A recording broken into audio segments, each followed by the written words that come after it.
ሰላም በመላው ዓለም የምትኖሩ የሀሁ ለሁሉም የኦንላይን ትምህርት ቤት የዩቲዩብ ቻናል ቤተሰቦች በያላችሁበት ሰላማችሁ ይብዛ። ሀሁ ለሁሉም የኦንላይን ትምህርት ቤት አማርኛ፣ እንግሊዝ፣ ሂሳብ እንዲሁም የተለያዩ የማህበራዊና የተፈጥሮ ሳይንስ የትምህርት አይነቶችን ብቃት ባላቸው አስተማሪዎች 24 ሰዓት የማስተማር አገልግሎት እየሰጠ ይገኛል። ቪዲዮ ላይ ባስቀመጥነው ስልካችን በኢሞ፣ በቴሌግራም፣ በዋትሳፕ ይደውሉልን። በተመቻችሁ ሰዓት የምትፈልጉትን የትምህርት አይነት እናስተምራለን።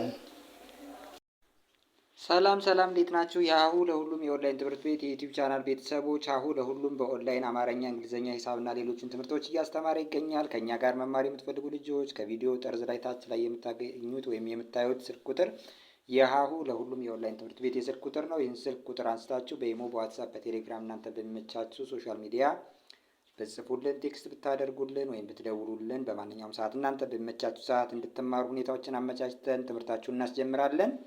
በዛሬው ዝግጅታችን የአማርኛ ቃላትንና እንዲሁም ደግሞ የአማርኛ ቃላትን ለማንበብና ለመጻፍ ተቸግረናል፣ የአማርኛ ፊደላትን ቅርጽና ድምፅ መለየት ተቸግረናል እያላችሁ ቴክስት ለምታደርጉልን ልጆች ሶስቱንም በተመሳሳይ ሁኔታ እንዴት አድርጋችሁ እንደምትለዩ የማሳያችሁ ይሆናል። ያ ማለት የፊደላትን ቅርጽና ድምፅ፣ ቃላትን መጻፍ እንዲሁም ደግሞ ቃላትን ማንበብ እንዴት እንደምትችሉ በአጭሩ በተመሳሳይ ሁኔታ በአጭር ጊዜ ውስጥ የምታውቁት ይህንን ስታነቡ ነው ማለት ነው። ስለዚህ ይህን ቪዲዮ እስከ መጨረሻው ተከታተሉ። እኔ ደግሞ ረጋ ብዬ ሶስቱንም ማግኘት የሚገባችሁን እውቀት በተከታታይ የማሳያችሁ ይሆናል። እስከ መጨረሻው በጥሞና ተከታተሉኝ፣ ቪዲዮውን አታቋርጡ።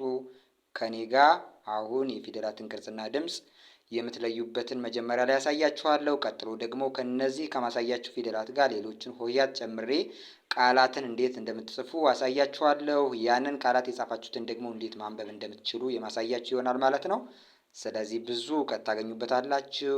ቀጥታ ከኔ ጋር አብራችሁ ፊደላትን እየጠራችሁ የፊደላትን ድምፅና ቅርጽ አሁን በመጀመሪያው እንወቅ።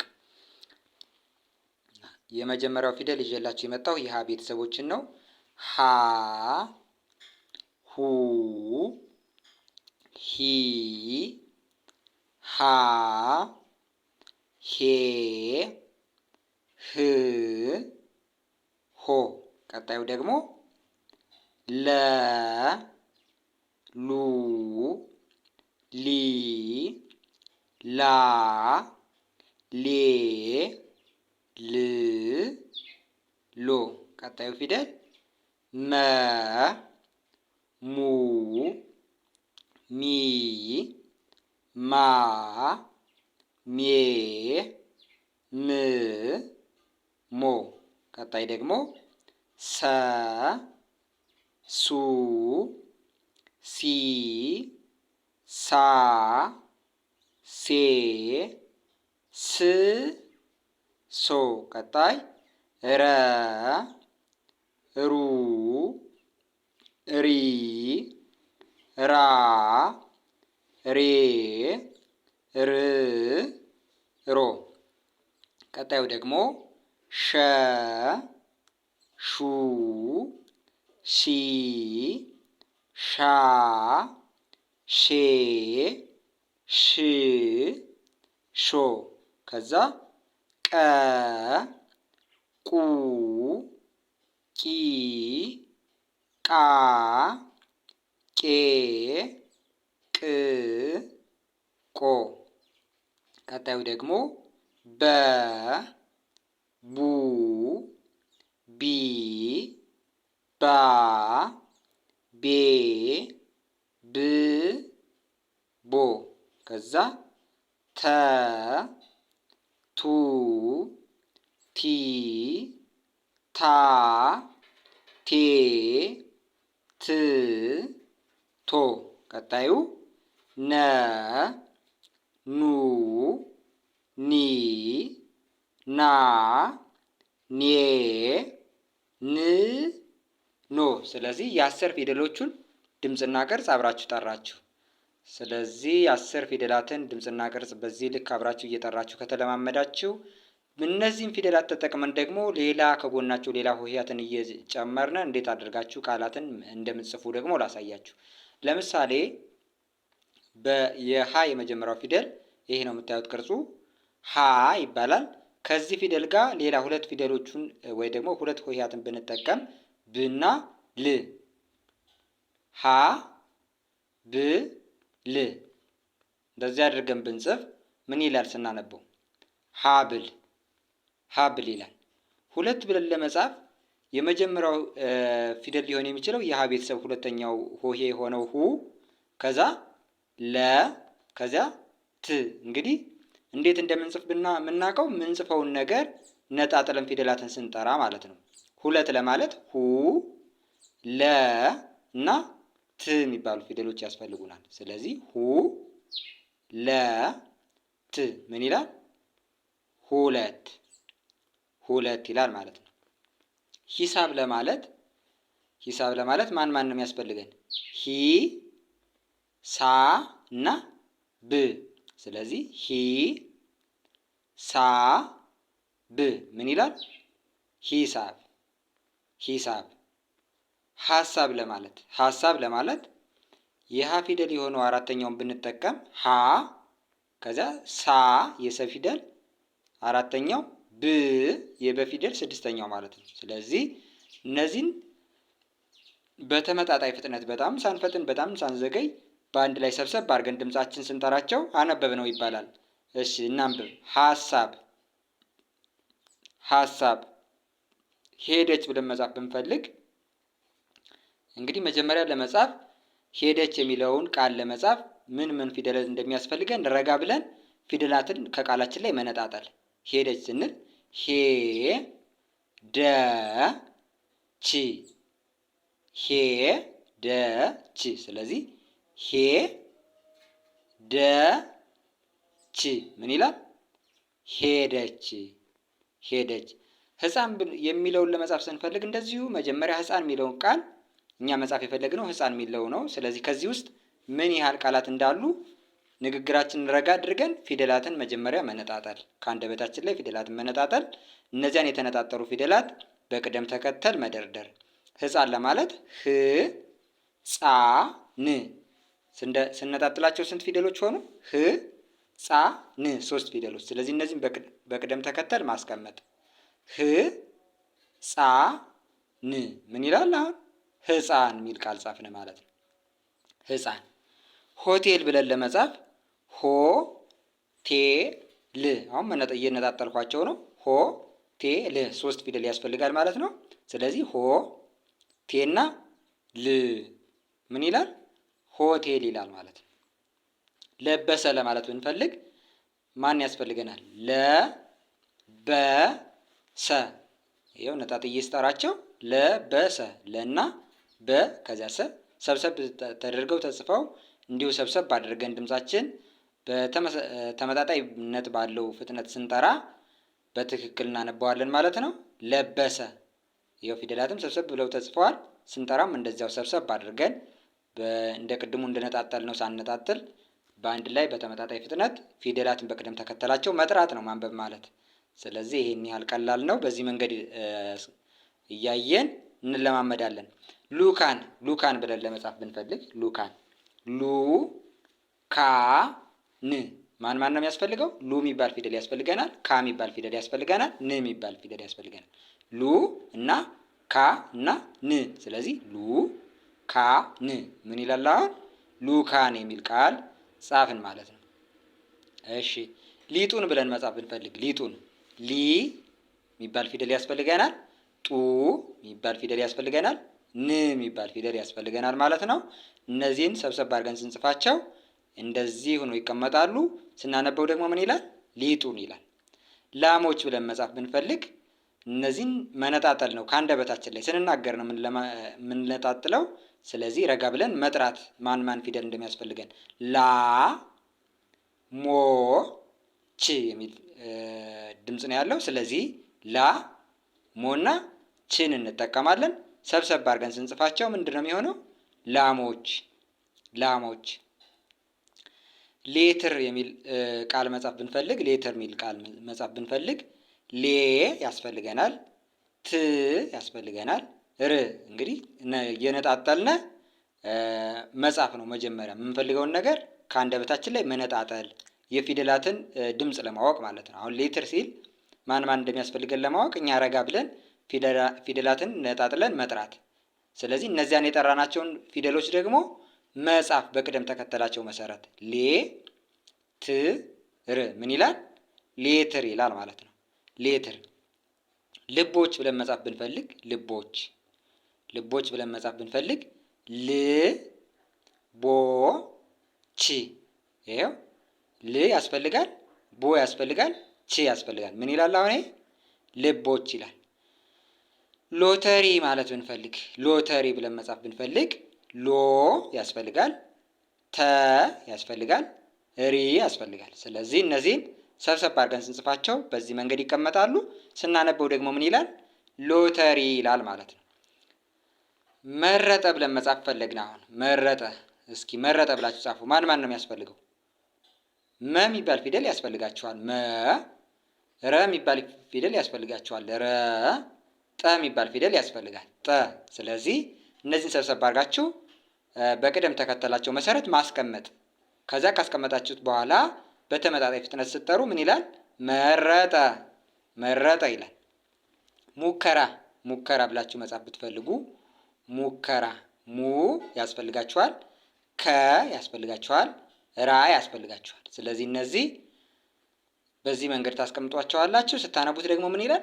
ሙከራ፣ ሙከራ ይላል። አሁን ሚስት ብላችሁ ጻፉ ብትባሉ ማን ነው የሚያስፈልገው ፊደል? ሚ ስ ት።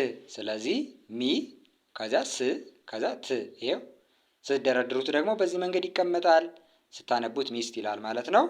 ማወቅ፣ ማወቅ፣ ማወቅ ብላችሁ መጻፍ ብትፈልጉ ማ የሚባል ድምፅ ያለው የመቤተሰብ የሆነ ፊደል ያስፈልጋችኋል። ማ።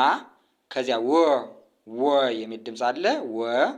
ከዚያ ቅ የሚል ድምፅ አለ። እሱን ታስቀምጣላችሁ። ቅ። ይህን ሰብሰብ አድርጋችሁ ስታስቀምጡት ማወቅ ይላል። ሜትር ብላችሁ ለመጻፍ ሜን ትጠቀማላችሁ። ት ከዛ ር። እንግዲህ ስትናገሩ ነው በዋናነት ማን ፊደል እንደሚያስፈልጋችሁ የምታውቁት። እናንተ መጻፍ የፈለጋችሁትን ነገር ረጋ ብላችሁ ፊደላትን እየጠራችሁ በትናችሁ ወይም ነጣጥላችሁ ማን እንደሚያስፈልጋችሁ ታውቃላችሁ። አሁን ሜትር ለማለት ረጋ ብዬ ስጠራ ማን ነው የሚሆነው? ሜ ት ር። ስለዚህ እነዚህን ፊደሎች መጻፍ አለብኝ ማለት ነው። ማንን? ሜን፣ ትን፣ ርን። ስለዚህ ሜ ት ር እንደዚህ ጻፍኳቸው። እነዚህን ደግሞ ርቀታቸውን ቀረብ አድርጌ ለእይታ በሚስብ ሁኔታ ማስቀመጥ አለብኝ። እንደዚህ አድርጌ ሰብሰብ አድርጌ ሳስቀምጣቸው ምን ይላል? ሜትር ይላል ማለት ነው። ሳነበው ደግሞ ሜትር የሚል ይሆናል። ምግብ ብላችሁ ማንበብ ብትፈልጉ ም ያስፈልጋችኋል፣ ግ ያስፈልጋችኋል፣ ብ ያስፈልጋል። ይህንን ነጣጥላችሁ ረጋ ብላችሁ ጠርታችሁ ማን እንደሚያስፈልጋችሁ ማወቅ። ምግብ ከሚለው ውስጥ ም፣ ግ፣ ብ እነዚህ ድምጾች አሉ። ስለዚህ እነዚህን በቅደም ተከተላቸው ማስቀመጥ ነው። ም፣ ግና ብን እዛ ሰብሰብ አድርጋችሁ በአንድ ላይ እንግዲህ ለንባብ በሚያመች ሁኔታ ማስቀመጥ። ምግብ፣ ምግብ ይላል። ሞተር የሚለውን ለመጻፍ ሞ፣ ተና ር ያስፈልጋሉ። ምክንያቱም ስትጠሩት ይህ ድምፅ ነው ያለው። እስኪ አሁን ጥሩ፣ እናንተ ከኔ ጋር ጥሩ። ሞ ተ ር፣ ሞ ተ ር። እነዚህም መጠቀም ማለት ነው። ስለዚህ ሰብሰብ ብለው ሲቀመጡ ይሄ ይሆናል። ሞተር፣ ሞተር ይላል። ሰላም ብላችሁ መጻፍ ብትፈልጉ ሰላም፣ ሰላም ለማለት ማነው ልትጠቀሙት የምትችሉት ፊደል? ሰ የሚባል ፊደል ያስፈልጋችኋል። ላ የሚባል ፊደል ያስፈልጋችኋል። ም። እሱን ረጋ ብላችሁ ጥሩ። ያው ሰላም የሚለውን ቃል መጻፍ ነው የፈለጋችሁት። ከዚህ ቃል ውስጥ ምን ፊደል እንዳለ ለማወቅ ረጋ ብላችሁ ፊደላትን ነጣጥላችሁ መጥራት። ስለዚህ ሰ፣ ላ፣ ም እነዚህ ፊደላት ማን እንደሆኑ ቅርጻቸው ማን እንደሚባል ለማወቅ ፊደላትን ማጥናት ይጠበቅባችኋል። ፊደላትን ካጠናችሁ በኋላ ነው እነዚህን ፊደላት ከፊደላት ገበታ ውስጥ ነጥላችሁ አወጣችሁ በዚህ መንገድ መጻፍ የምትችሉት። ስለዚህ መጀመሪያ የሚቀድመው ፊደላትን ማጥናት ነው። ግን ከእነዚህን እያጠናችሁም የፊደላት ቅርጽ ምን እንደሚመስል በዚያው ቃላትን መጻፍም ማንበብም እየጻፋችሁ ደግሞ ላ ምትባለዋ ምን አይነት እንደሆነች፣ ም ምትባለዋ ምን አይነት እንደሆነች፣ ሰ ምትባለዋ ምን አይነት እንደሆነችም በዛው ትለማመዳላችሁ ማለት ነው። ስለዚህ መጀመሪያ ፊደላትን ማጥናት ቢቀድምም ይህንንም ቢሆን ለዚህም ጭምር ይጠቅማል ማለት ነው። ስለዚህ ሰላም ብዬ ጻፍኩ። ሱዳን ለማለት ሱዳን፣ ሱ ዳ ን። ስለዚህ ሱ ያስፈልጋል፣ ዳ ያስፈልጋል፣ ን። ስለዚህ እነዚህን ስታስቀምጧቸው ይሄ ሱ ዳ ን። እነዚህን ደግሞ ሰብሰብ አድርጋችሁ በተመጣጣኝ ርቀት ስታስቀምጧቸው ምን ይላል? ሱዳን ይላል። ሲመጣ ሲመጣ የሚል ቃል ለመጻፍ ሲመጣ እንግዲህ ይህንን ከአንደበታችን ላይ መነጣጠል ቃሉ ስትናገረው ወይም ደግሞ ስንናገረው ሰብሰብ ያለ ሲመጣ ሲመጣ እንግዲህ ከእነዚህን ፊደላት ስነጣጥላቸው ምን ምን የሚባል ሆሄ ያስፈልጋል? ሲ መ ጣ እነዚህን ፊደላት ሰብሰብ አድርጌ በዚህ መንገድ መጻፍ አለብኝ ማለት ነው። ስለዚህ እንደዚህ ስጽፏቸው ምን ይላል? ሲመጣ ሲመጣ ይላል። ሳንባ የሚለውን ለመጻፍ ብትፈልጉ ሳንባ። ስለዚህ ሳ የሚባል ድምፅ አለ፣ ይሄ ያስፈልጋችኋል። ን ከዛ ባ እነዚህን ሰብሰብ አድርጋችሁ መጻፍ ሳንባ ሳንባ። ሴራው ሴራው ብላችሁ ለመጻፍ ብትፈልጉ ሴ የሚባል ድምፅ አለ። ስለዚህ ሴ ከምንናገረው ውስጥ ነው የምናወጣው። ሴ ራ ው። አሁን ሴራው ስንል ምንድን የሚል ቃል ነው እየጠራን ያለ ነው? ሴ ራ ው። ይህ ሰብሰብ ሲል ሴራው ይላል። ሴራው። ስልክ የሚል ቃል መጻፍ ብትፈልጉ ወይም ስልክ ብላችሁ መጻፍ ብትፈልጉ ስ ል ክ ስ ል ክ። ስለዚህ እነዚህ ያስፈልጓቸዋል።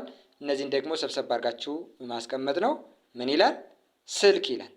ሶስት ለማለት ሶ ስ ት እነዚህ ያስፈልጓችኋል። ሰብሰብ አድርጋችሁ ድምጻችሁንም እንደዚሁ በተመጣጣኝ ፍጥነት ሰብሰብ አድርጋችሁ ስትጠሩ ሶስት ብላችሁ ታነባላችሁ ማለት ነው። ረጅም ብለን መጻፍ ብንፈልግ ረጅም ብለን መጻፍ ብንፈልግ ረ ጂ ም።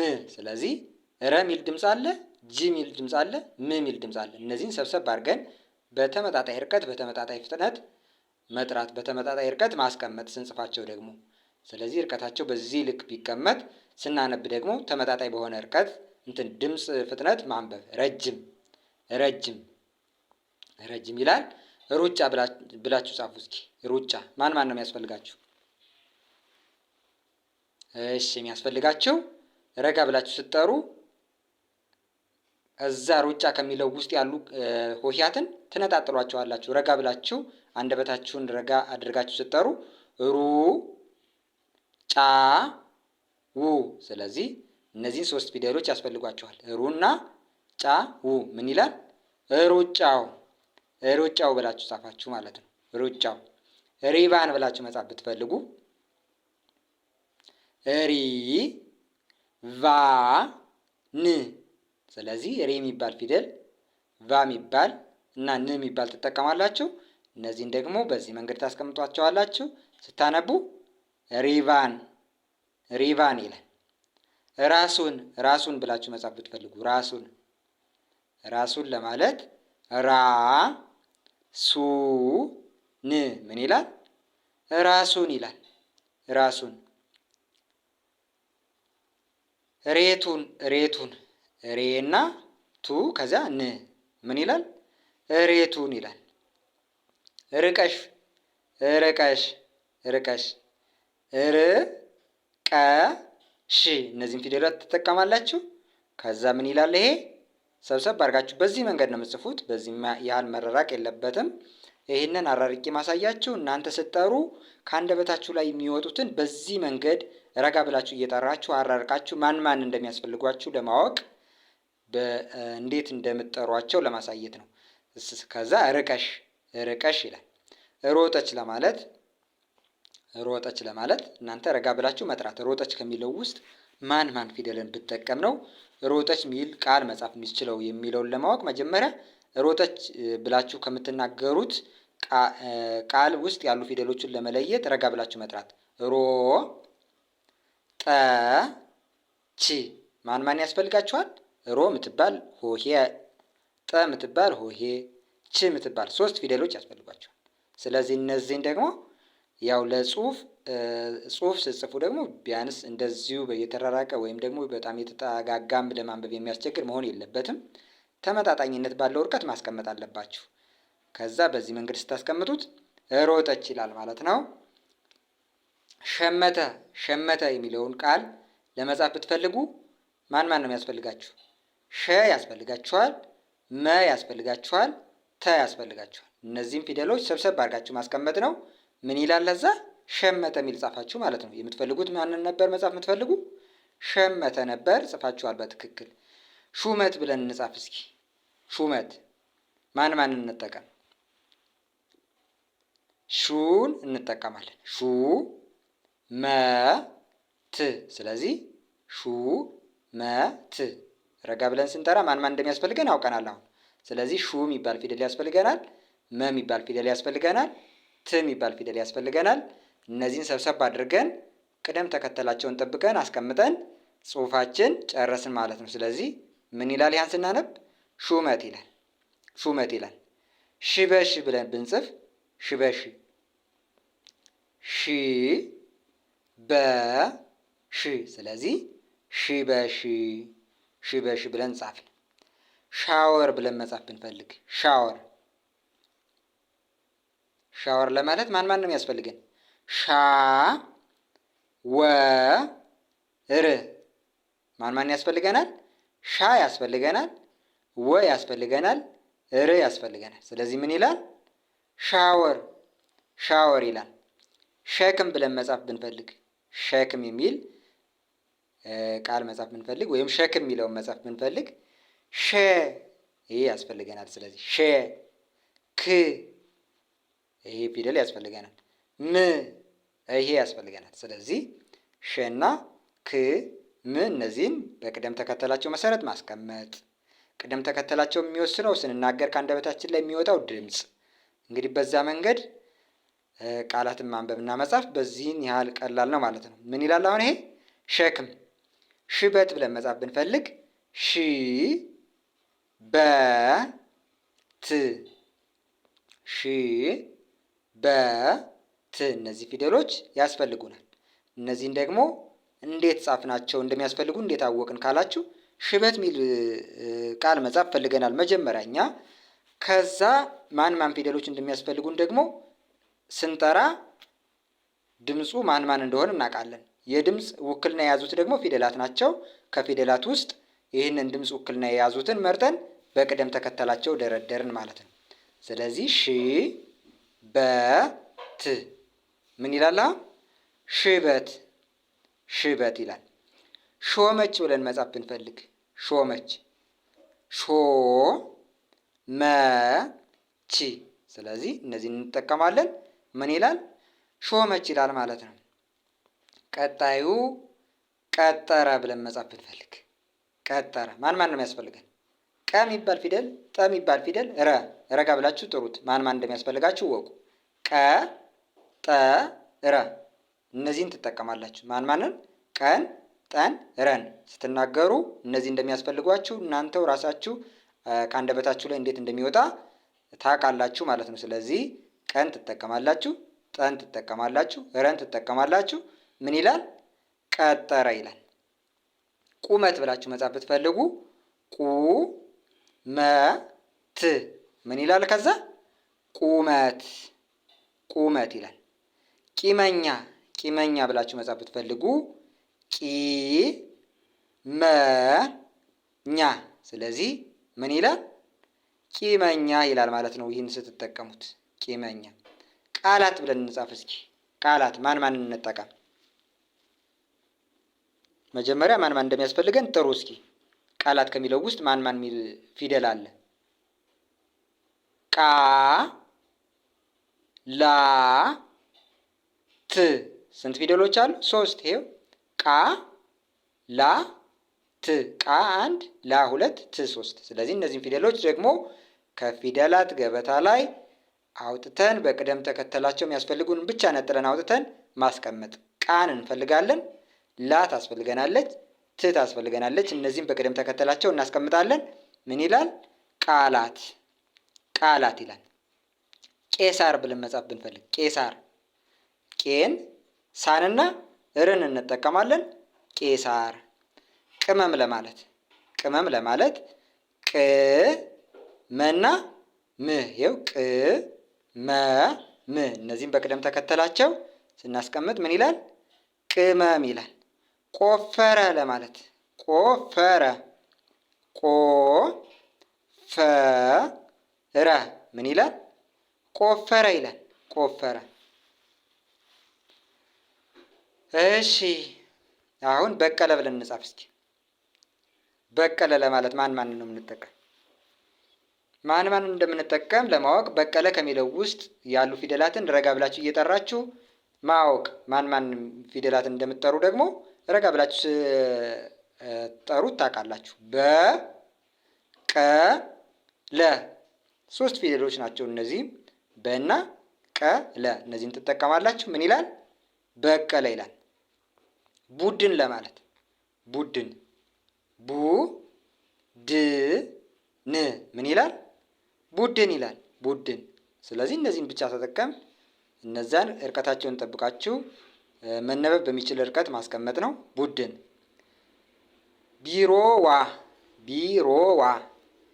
አሁን ቢሮዋ ስንል ምን ነው የምንጠቀመው? ቢ የሚባል ድምፅ አለ፣ ሮ የሚባል ድምፅ አለ፣ ዋ የሚባል ድምፅ አለ። ስለዚህ እነዚህ ድምፆች ደግሞ ከፊደላት ውስጥ ውክልናውን የያዙ ሆሄያት አሉ። እነዚያን መርጠን ማውጣት። ቢ ይህች ናት፣ ሮ ይህች ናት፣ ዋ ደግሞ ይህች ናት። እነዚህን እንጠቀማለን። ከዛ ምን ይላል? ቢሮዋ ቢሮዋ። ባቡር ባቡር ብለን ለመጻፍ ባ ቡ ር እነዚህን እንጠቀማለን ማለት ነው። ምን ይላል? ባቡር ይላል። ባቡር።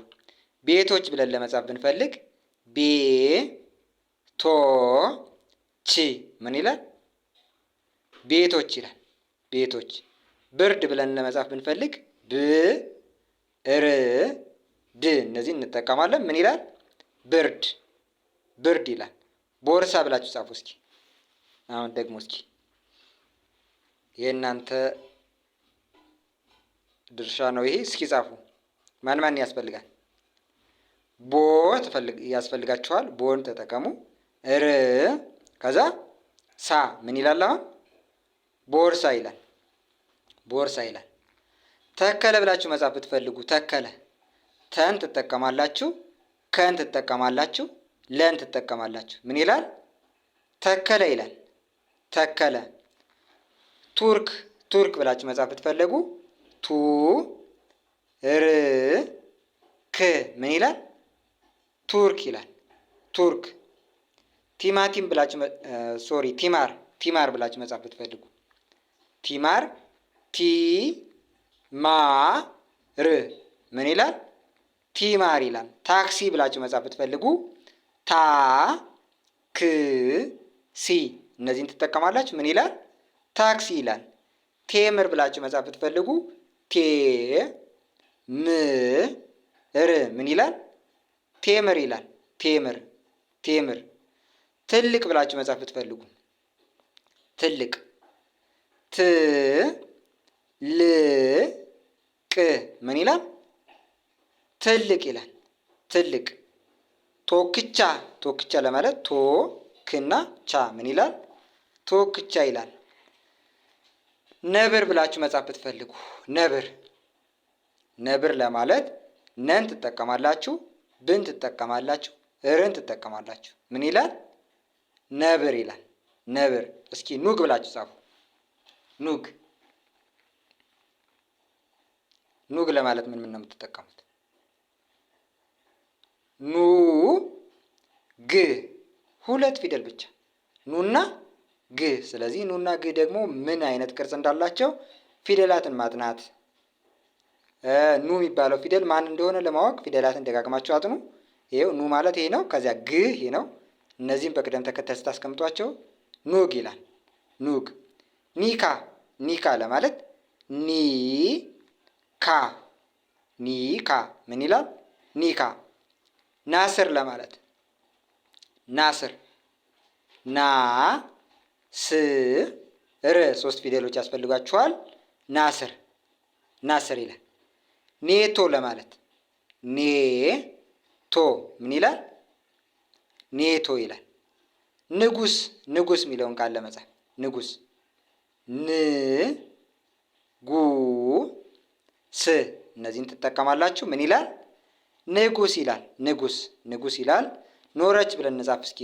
የመጨረሻ ቃል ነው የዛሬ ትምህርታችን። እስኪ እንጻፉ። ኖረች ማን ነው የምትጠቀሙት? ኖ ረ ች 3 ፊደሎች። ስለዚህ ኖ የሚባለው ፊደል ይሄ ነው። ረ ደግሞ ይሄ ነው።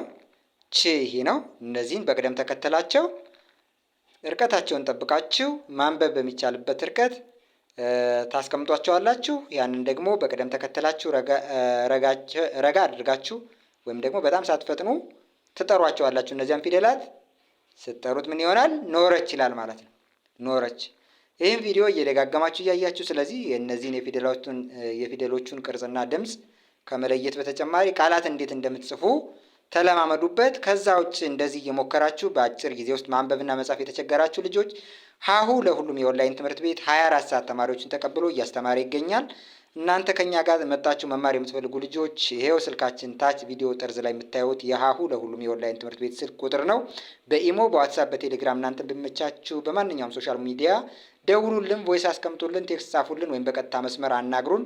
በማንኛውም ሰዓት እናንተ በሚመቻችሁ ሰዓት ትምህርታችሁን እንድትማሩ ሁኔታዎችን አመቻችተን በደወላላችሁን ወይም ደግሞ ቴክስት በጻፋችሁልን ሰዓት እንድትጀምሩ እናደርጋለን። የዛሬ የትምህርታዊ ዝግጅታችን ከዚህ ጋር ፈጸምን። ሰላም ሁኑ።